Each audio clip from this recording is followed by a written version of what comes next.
आरोग्याच्या समस्या, पोल्यूशन किंवा श्वसनाच्या समस्या निर्माण होणार नाहीत, ह्या दृष्टिकोनातून त्या कंपनीने खबरदारी घेतली पाहिजे.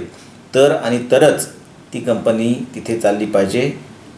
आणि म्हणून अशा बऱ्याचशा तक्रारी प्राप्त झाल्यानंतर माझ्याकडे सुद्धा बऱ्याचशा ग्रामस्थांनी तक्रारी केल्या.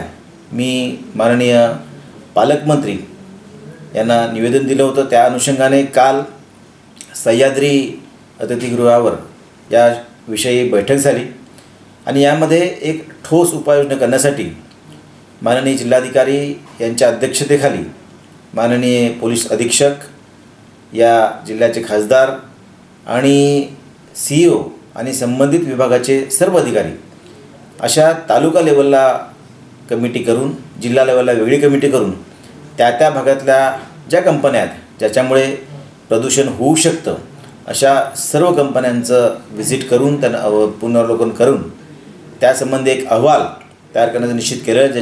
जेणेकरून अशा कंपन्या ज्यांना परवानगी दिलेली आहे किंवा ज्यांना कंपनीने ज्या चालू केल्या परंतु ज्यांना परवानगी दिलेली नाही, सर्व चेक केल्या जातील आणि ज्या नियमानुसार सर्व नियम पाळतायत त्याच फक्त चालू राहिले पाहिजेत.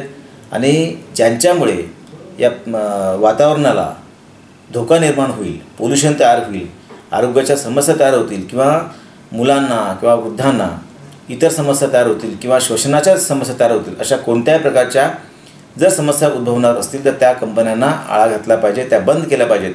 ह्या दृष्टिकोनातून उपाययोजना करण्यासाठी माननीय पालकमंत्री यांनी ही कमिटी तयार केलेली आहे. त्यामुळे लवकरच ही कमिटी त्या कंपनीला भेट देऊन अशा प्रकारचं सर्व कंपन्यांना जाऊन प्रत्यक्ष भेट देऊन जर त्या व्यवस्थित सगळ्या नियमांचं पालन करणार असतील तरच त्यांना परवानगी दिली जाईल, अन्यथा त्यांच्यावर कारवाई करण्यात येईल.